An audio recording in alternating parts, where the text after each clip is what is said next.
Hello, नमस्कार, आदाब, सत श्री अकाल। कैसे हैं आप सभी लोग? उम्मीद करता हूँ कि आप सभी स्वस्थ और मस्त होंगे और तैयार हो चुके होंगे करंट अफेयर्स सीरीज़ को देखने के लिए। तो चलिए, करंट न्यूज़ एनालिसिस में मैं सचिन चौधरी आप सबके सामने के सम्मुख ये वीडियो लाया हूँ। Welcome to our channel MSIS 360 degree coverage, learn the things in unique way. तो आज के थॉट के साथ करते हैं शुरुआत कि बुरा समय गुजरने के बाद भी हम अच्छा समय ये सोचकर गुजार देते हैं कि कितना बुरा समय गुजरा। जैसे पिछले साल से हम सभी देख रहे हैं, 31 दिसंबर 2019 के बाद जब 2020 का शुरुआत हुई और शुरुआत के 2 महीने के बाद जैसे ही मार्च का महीना आया, तब से ये महामारी जो कि कोविड-19 के नाम से फैली हुई है, इसका आगाज़ हुआ। अब ये तकरीबन 9 से 10 महीने का लॉकडाउन लगा। अब फिर से लॉकडाउन की स्थिति बनी हुई है। तो वही चीज़ है कि हमें कभी भी अगर हमें अच्छा समय भी आए ना, तो हमें ये नहीं सोचना है कि हमारा कितना बुरा समय था। हाँ, बुरा समय सीख ज़रूर दे के जाता है। तो एक्सपीरियंस, अनुभव से हमें सीख लेनी चाहिए। और स्ट्रगल एक ऐसी चीज़ है जो जीवन भर चलता रहता है। यही जीवन का नियम है। तो इसी सोच के साथ हम पढ़ते हैं, स्टार्ट करते हैं पढ़ना। आज की करंट अफेयर्स शो में आप सभी का स्वागत है। Question number 1, recently clashes at Al Aqsa Mosque has in news. Where is it located? हाल ही में अल अक्सा मस्जिद में झड़प की खबरें आई हैं। ये कहाँ पर स्थित है? ऑप्शन ए यरूशलेम, ऑप्शन बी अलीपो, ऑप्शन सी तेल अवीव या फिर ऑप्शन डी बैरूत। 10 सेकंड का समय दिया जाता है।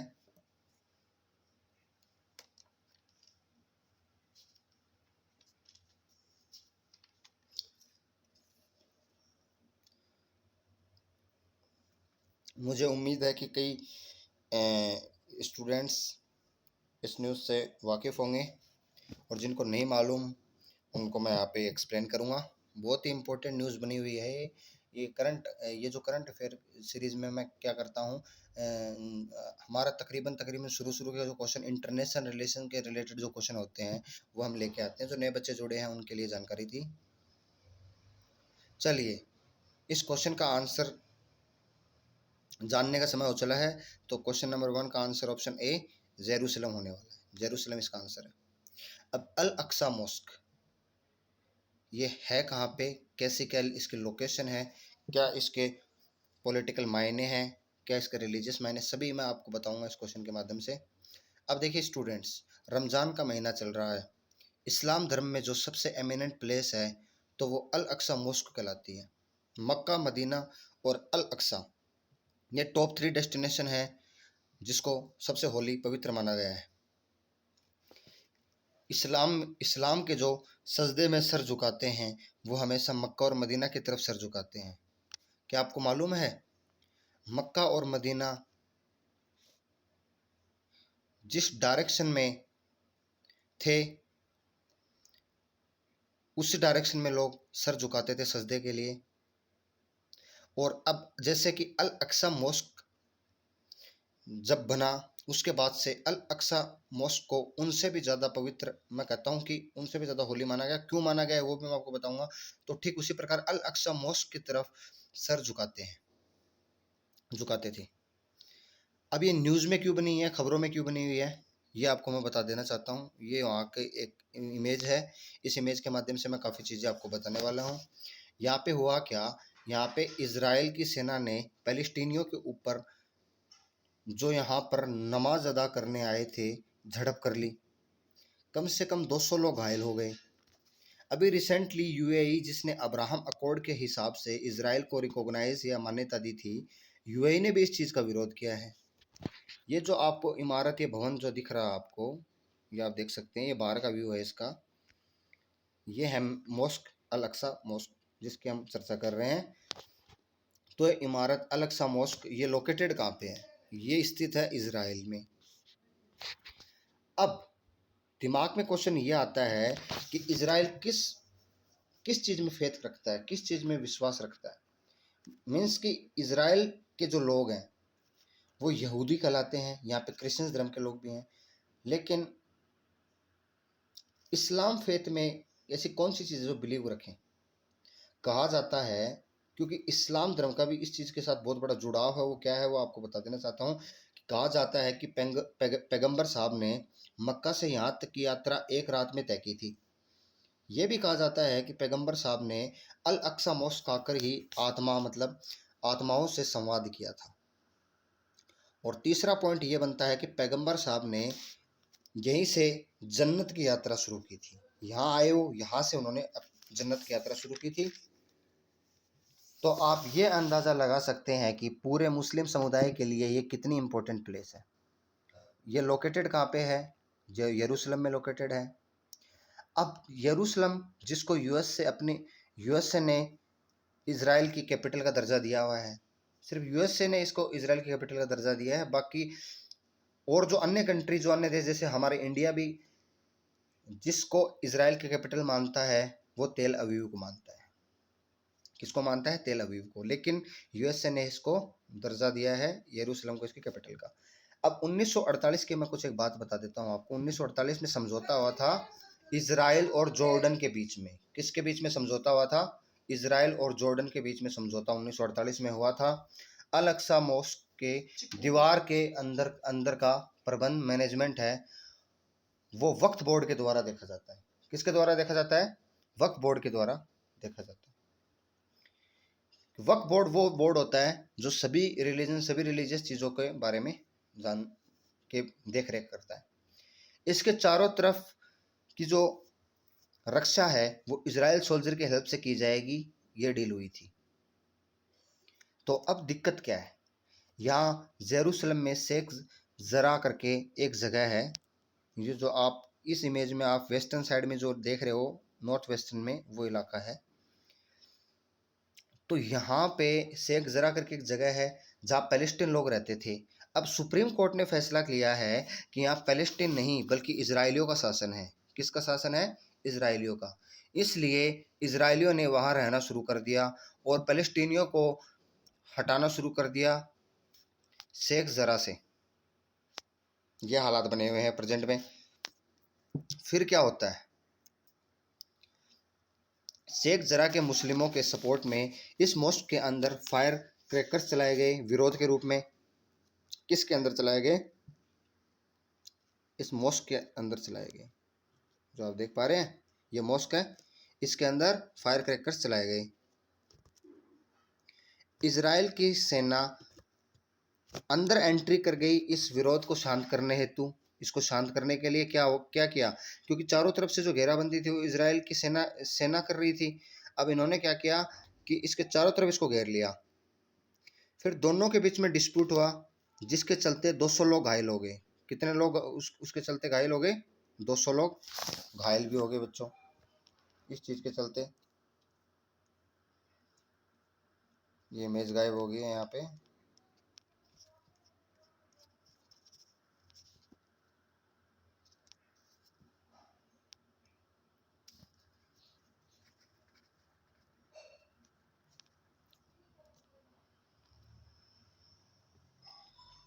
तकरीबन 200 लोग यहाँ पे घायल हो गए। इतना मैंने आपको बता दिया है।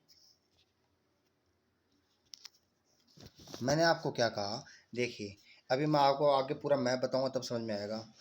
इसराइल मूल रूप से इसराइल के नहीं है। इसका मतलब इसराइल यूएसए के सहायता से, जो आपको मैं हमेशा इसराइल के लोकेशन बताता हूँ, वहाँ पे आए थे। पहले पैलेस्टीन कंट्री का, वहाँ पे सिर्फ पैलेस्टीन लोग थे।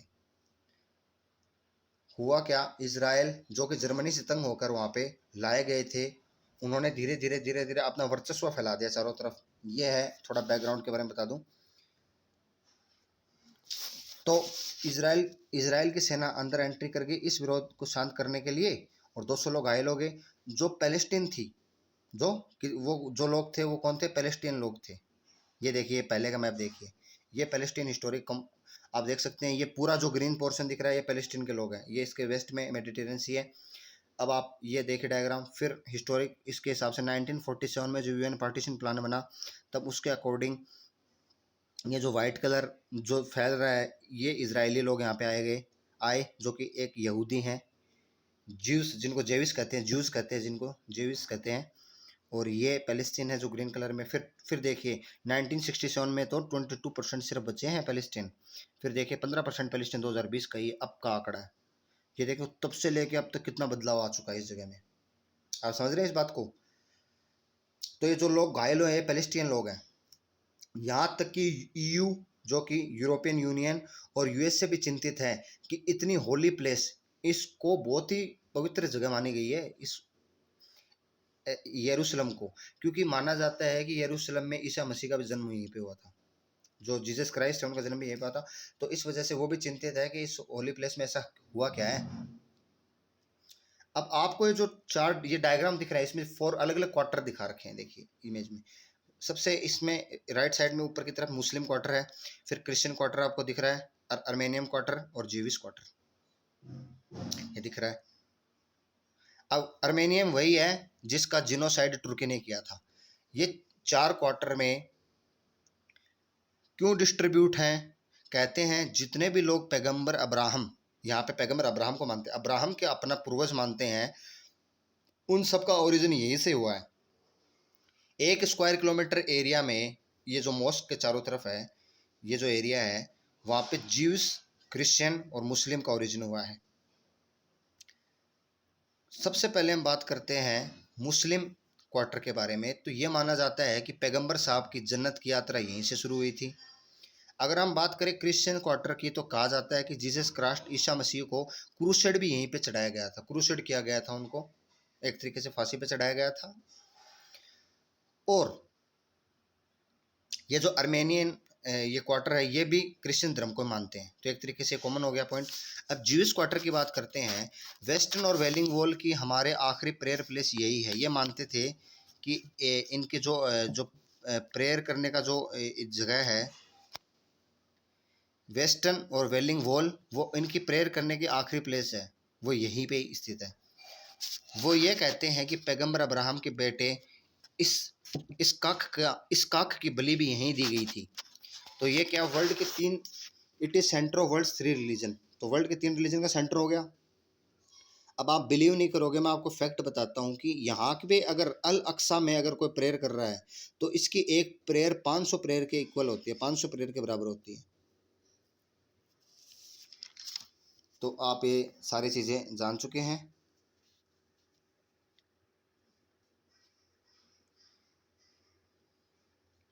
ये आप देख सकते हो, ये इसका पूरा मैंने बता दिया, इतिहास बता दिया है पूरा, आप देख सकते हो अलग अलग तरीके से कि इसमें ये शुरू में जो पूरा ग्रीन है, ये पैलेस्टीन होता था, इजराइल जब नहीं था, फिर इजराइल यहाँ पे आए, इजराइल वासी यहाँ पे जब 1943-44 में उनको जब लाया गया, तब यहाँ पे धीरे धीरे उनको कम किया पार्टीशन में, फिर 1967 में इनका वर्चस्व हुआ, और 2020 का ये सीन है, आप देख सकते हैं।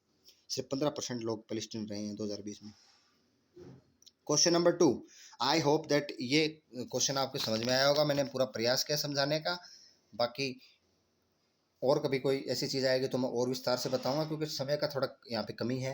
मैं लेक्चर ज़्यादा बड़ा नहीं रह सकता, 35 से 40 मिनट का लेक्चर रहेगा आपका, फिर ज़्यादा लेंदी हो जाता है कई बच्चों को देखने में, फिर टाइम का और इश्यू रहता है।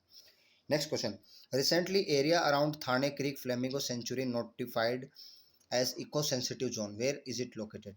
हाल ही में ठाणे क्रीक फ्लेमिंगो अभ्यारण्य के आसपास के क्षेत्र को इको सेंसिटिव जोन के रूप में अधिसूचित किया गया है। यह कहाँ पर स्थित है?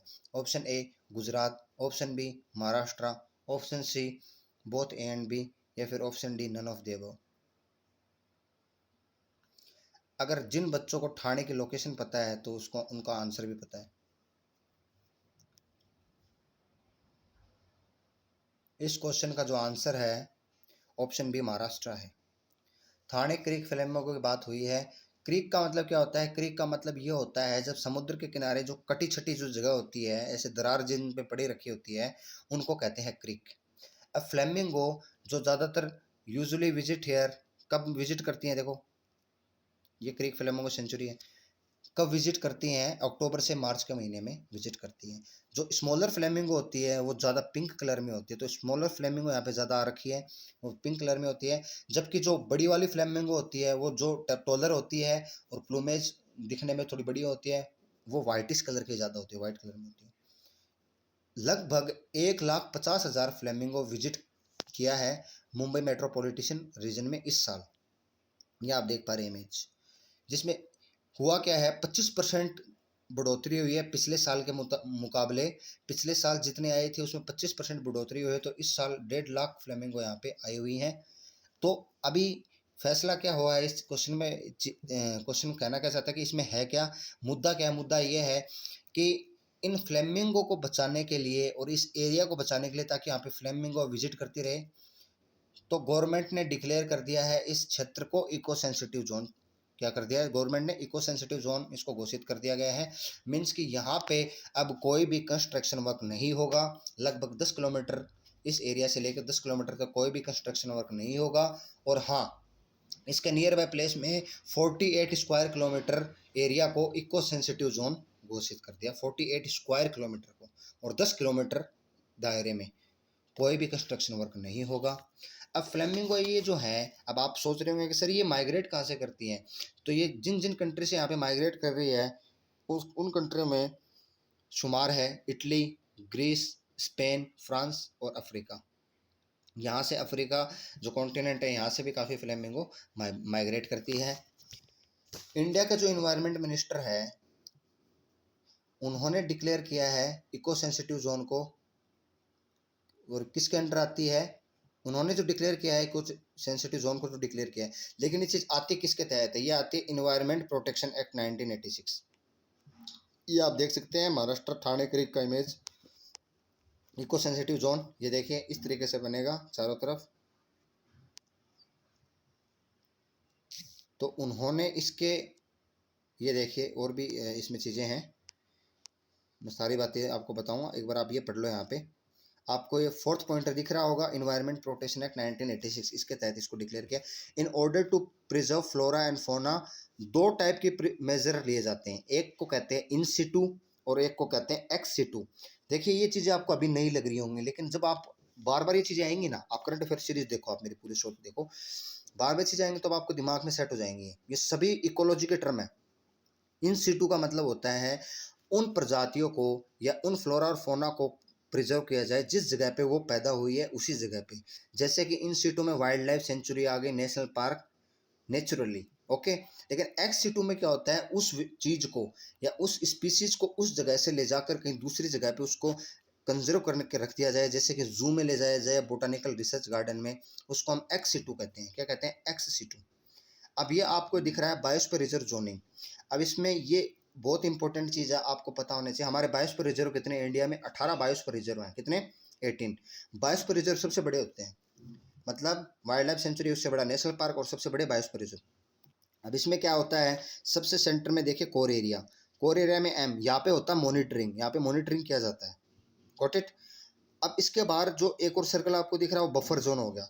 बफर जोन में क्या होता है, एजुकेशन के लिए वहाँ पे कोई लोग आ सकते हैं, रिसर्च करने के लिए लोग आ सकते हैं, थोड़े बहुत घर बनते हैं वहाँ पे, थोड़े बहुत, वो भी जंगल की, फॉरेस्ट की देख रेख के लिए। और टी का मतलब टूरिज्म रिक्रिएशन, सिर्फ बार बार वाले एरिया में। और ट्रांजिशन एरिया में आप कुछ भी करो, आप तरीके से एक तरीके से उसमें थोड़े बहुत पेड़ भी लोग काट सकते हैं अगर ज़रूरत हो तो। टूरिज्म रिक्रिएशन के लिए भी सभी चीज़ें, मतलब एक तरीके से लाइसेंस रहता है ट्रांजिशन एरिया में, लेकिन कोर एरिया सबसे टाइट होता है। ये है बायोस्फीयर रिजर्व जोनिंग का हायरार्की या स्ट्रक्चर आप कह सकते हो।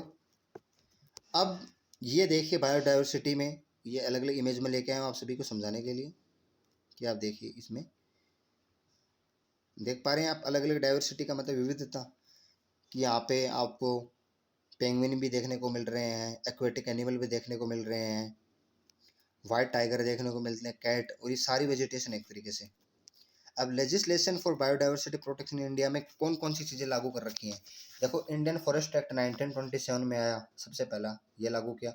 फिर वाइल्ड लाइफ प्रोटेक्शन एक्ट 1972 आया, इसके तहत भी काफ़ी प्रोजेक्ट टाइगर वगैरह सब चलते हैं इसके अंडर। फॉरेस्ट कंजर्वेशन एक्ट 1980 आया। फिर इन्वायरमेंट प्रोटेक्शन एक्ट 1986 आया। फिर बना बायोलॉजिकल डाइवर्सिटी एक्ट 2002। फिर बना बायोलॉजिकल डाइवर्सिटी रूल 2004। और फिर scheduled tribe and other forest dweller recognition of forest right act 2006 बना। तो इस प्रकार ये हायरार्की है। यह आप देख सकते हैं बायोडाइवर्सिटी जो थाने क्रीक में 167 बर्ड स्पीसीज यहाँ पे फ्लेमिंगो और वाटर डोमिनेंट यहाँ पे रहती हैं। 68 इंसेक्ट स्पीसीज यहाँ पे स्थित है। 37 species of phytoplankton, skeletonema, Thalassoria and Rhizosolia are dominantly recorded. 29 species butterflies और मोथ्स की हैं, 9 species mangrove avicennia marina dominant kind की है, और 3 क्रुस्टेशियन जो कि क्रैब जो केकड़े होते हैं, लॉबस्टर्स और crayfish, and 1 edible bivalve marine molluscs. ये अलग अलग टाइप की एक तरीके से बायोडाइवर्सिटी यहाँ पे स्थित है थाने क्रीक वाले इलाके में।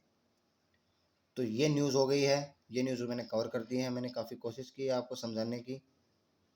आई थिंक ये सभी आपके सभी बच्चों के समझ में आ गया होगा कॉन्सेप्ट।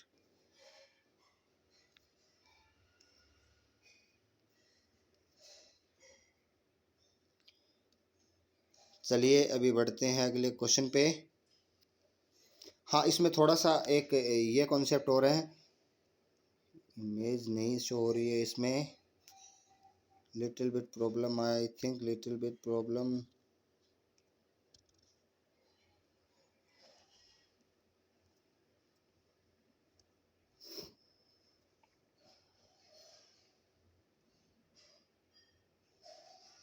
ये भी रीड कर लीजिए आप एक बार इंफॉर्मेशन के तौर पे। देखिए कि टाइगर रिजर्व में, ये स्क्रीनशॉट ले लेना इसका, टाइगर रिजर्व में क्या क्या पॉइंट है, कंजर्वेशन रिजर्व में, कम्युनिटी रिजर्व में कौन है, एक्स-सिटू कंजर्वेशन में क्या क्या होता है, ये सारे जू में, जू किसको कहते हैं, जूनो बोटानिकल गार्डन किसको कहते हैं, ये सारी चीज़ें आपके इन्फॉर्मेशन के लिए मैं यहाँ पे लेके आया हुआ हूँ। बॉम्बे नेचुरल हिस्ट्री सोसाइटी, ये मुंबई में स्थित है। इन्होंने डिक्लेयर किया है इस एरिया को मोस्ट इम्पोर्टेंट साइट। ये किस चीज़ के लिए बना है, ये बना है बर्ड्स के लिए। अब आपके लिए होमवर्क का पहला क्वेश्चन कि BNHS जो कि बॉम्बे नेचुरल हिस्ट्री सोसाइटी है, इसका फॉर्मेशन कब हुआ था, फॉर्मेशन डे या ईयर, इसका फॉर्मेशन ईयर बता दीजिए आप, ये क्वेश्चन है। चलो बढ़ते हैं अगले क्वेश्चन पे। DCGI has recently approved an oral drug to treat COVID-19 called the 2DG developed by whom? DGCI ने हाल में ही कोविड-19 के इलाज के लिए एक ओरल दवा को मंजूरी दी है जिसमें 2DG कहा जाता है। इसे किसके द्वारा विकसित किया गया है? ऑप्शन ए ICMR के द्वारा, option B serum institute of India, option C DRDO या फिर ऑप्शन डी BSF। बताइए इसका फटाफट आंसर, आपको 10 सेकंड का वक्त मिलता है इस क्वेश्चन के लिए।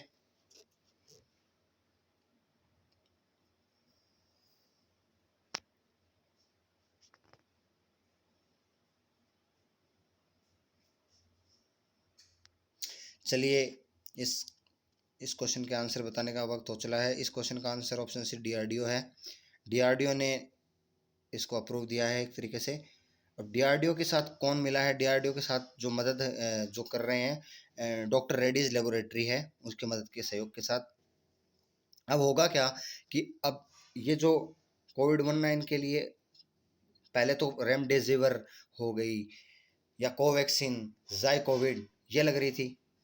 अब देखिए अब इसके लिए और ओरल ड्रग भी आ गया एक तरीके से, इसको पानी में मिला के ग्लूकोज को इसको पिया जाता है। उससे होगा क्या, उससे हमारे जो डाई सेल है, जो सेल मर रही हैं कोशिकाएं, उसको फिर से उसको वहीं उस प्रोसेस को वहीं पे रोक दिया जाएगा और हमें ऑक्सीजन की भी पूर्ति जो मरीज है उसको मिलेगी। अब DCGI कौन है हमारे, drug controller general of India, अगर क्वेश्चन बने तो डॉक्टर VG सोमानी है। कौन है, डॉक्टर VG सोमानी। ये याद कीजिए, मेरा जो सबसे पहला लेक्चर था उसमें भी मैंने इनका जिक्र किया था, उसमें सीरम इंस्टीट्यूट ऑफ इंडिया के बारे में आया हुआ था। अब कुछ बच्चे सोचेंगे सर इसका आंसर मेरे को बिल्कुल लगा हुआ, आपको लगा होगा सीरम इंस्टीट्यूट ऑफ इंडिया इसका आंसर होगा, बट DRDO बहुत अच्छे अच्छे काम करती है। DRDO हमेशा जब भी मदद होती है, मदद करती है, DRDO काफ़ी हेल्प करती है DRDO। और DRDO बहुत ही शानदार इंस्टीट्यूट है। 1958 में इसका फॉर्मेशन हुआ था और इसका हेडक्वार्टर दिल्ली में है। और इसके हेड आपको मालूम ही होगा DRDO के कौन है, डॉक्टर सतीश रेड्डी हैं, जी सतीश रेड्डी हैं। अब देखिए VG सोमानी ने इनकी परमिशन दे दी है। अब ये फंक्शन कैसे करेगी ये मैंने आपको बता दिया, पाउडर फॉर्म में होगी। ये इन्फेक्शन को रोकने का काम करेगी, सेल्स को मरने से रोकेगी और कोविड वायरस को वाइप आउट करेगी। अब देखिए यहाँ पे India takes another major step in the fight against covid. DCGI approved anti covid drug developed by DRDO for emergency use.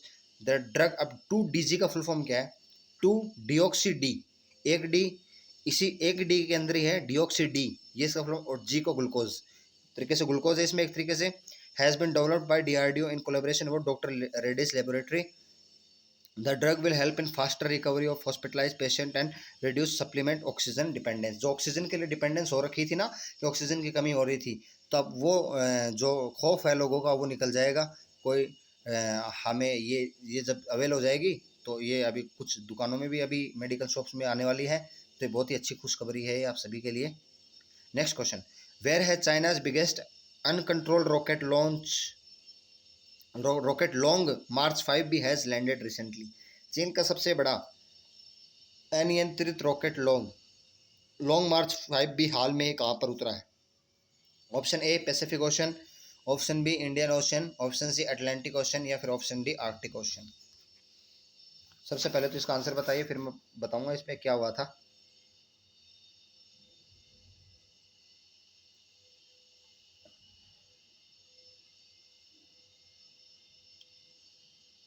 चलिए, इस क्वेश्चन का answer option B Indian Ocean होगा। अब ये लॉन्ग मार्च 5B ये है कौन सा रॉकेट और ऐसे क्या उतरा, क्यों है, उतरने की क्यों जरूरत पड़ी? अगर आपको याद हो, एक वीक पहले मैंने आपको बताई थी एक न्यूज़ कि लॉन्ग मार्च 5B तिहान स्पेस स्टेशन मिशन को लेके जाने वाला था। तिहान है वही जो इंटरनेशनल स्पेस स्टेशन जो कि 5 देशों के सहयोग से बना था, जो 1999 से 1997 से जो हमारे स्पेस में तैर रहा है। अब उसका एक तरीके से जो वैलिडिटी कह सकते हैं वो फिनिश होने वाले, तो चाइना उसके जवाब में अपना एक इंटरनेशनल स्पेस स्टेशन जिसका 7 पार्ट में भेजेगा, जिसमें से एक हिस्सा तिहान है, उसको छोड़ने लॉन्ग मार्च 5 भी गया था। और जब ये वापस छोड़ के वापस आया, तो एक तरीके से जब ये हमारे एटमॉस्फेयर में पहुंचा तो इसका क्रैश हो गया एक तरीके से, इसको स्प्लैश डाउन कह सकते हैं। और ये कहाँ पे गिरा? ये गिरा इंडियन ओशियन में। ये देख सकते हो आप, ये इमेज देख रहे हो, ये ऊपर से चमकती हुई चीज आ रही है, ये रॉकेट ही गिर रहा है। आग लगी हुई है इस रॉकेट में, और नासा के साइंटिस्ट ने कहा था कि ये एटमॉस्फेयर में आते ही आग लग जाएगी, इसमें जलता हुआ आएगा। लेकिन मजे की बात, खुशखबरी ये है कि कोई भी कोई कैजुअलिटी नहीं हुई, मतलब कोई भी जान माल की हानि नहीं हुई है इसकी वजह से।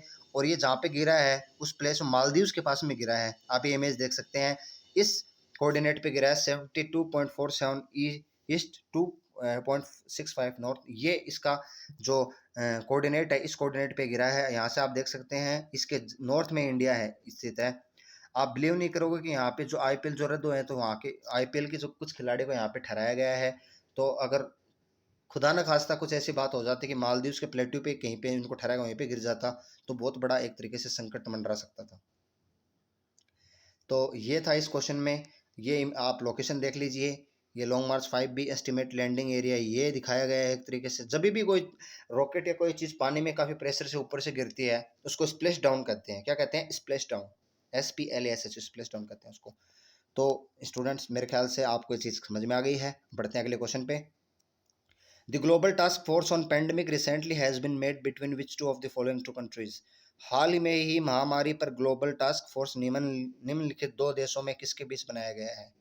Option A India USA, option B India Japan, option C India UK, option D India Russia. बताइए इसका आंसर।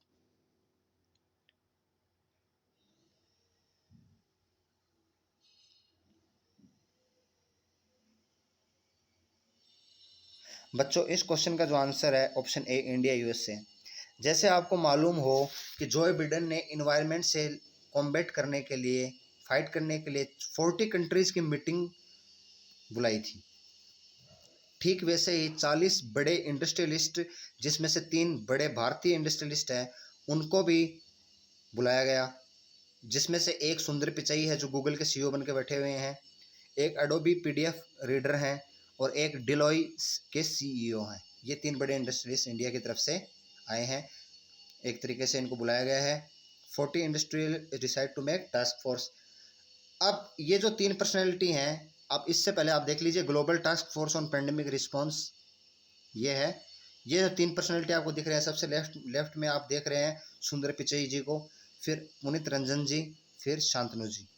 अब सुंदर पिचई मैंने बता दिया आपको। पुनित रंजन जो बीच में जो फोटो है वो डेलोइट कंपनी के CEO हैं।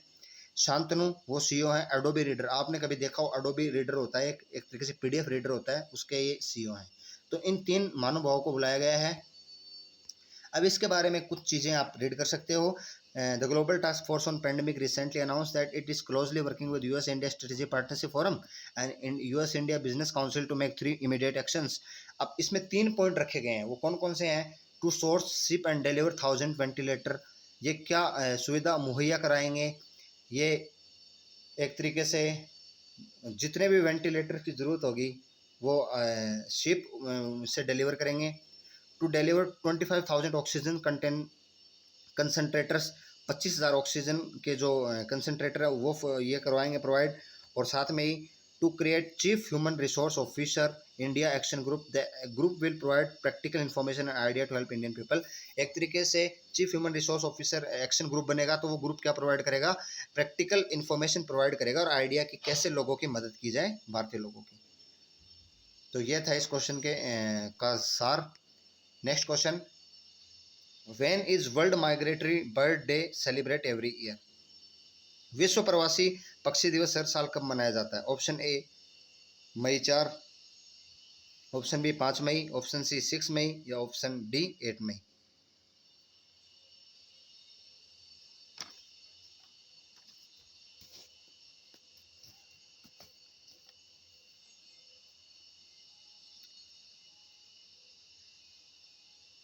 ओके, इस क्वेश्चन का आंसर ऑप्शन डी 8 मई को वर्ल्ड माइग्रेटरी डे सेलिब्रेट किया गया।